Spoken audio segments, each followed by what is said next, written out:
Direktur Jenderal Dirjen Informasi dan Komunikasi Publik IKP Kemenkominfo Usman Kansong mengatakan, tim yang terdiri dari Kominfo, Badan Siber dan Sandi Negara BSSN, dan imigrasi masih dugaan kebocoran 34 juta data paspor WNI. Dugaan kebocoran 34 juta data paspor WNI itu sebelumnya disampaikan di media sosial Twitter pada Rabu 5 7 2023. Oleh Teguh Aprianto yang merupakan pendiri Ethical Hacker Indonesia melalui akun Sekron. Menurut Teguh, Bjorka mengklaim mengambil 34,9 juta data paspor WNI dalam kondisi terkompres sebesar 4 GB. Data itu dijual oleh Bjorka seharga $10,000 Amerika Serikat. Bjorka juga membagikan 1 juta data itu sebagai sampel bagi yang berminat.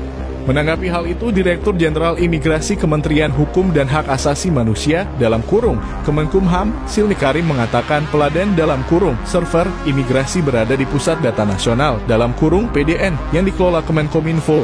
Server imigrasi di PDN Pusat Data Nasional milik Kominfo, kata Silni saat dihubungi Kompas.com, Kamis 6 Juni 2023.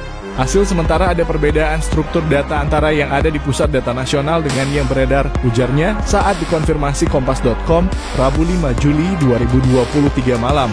Peretas Bjorka juga beberapa kali mengaku berhasil mengambil data milik sejumlah lembaga di Indonesia dan dijual melalui situs Breached Forum.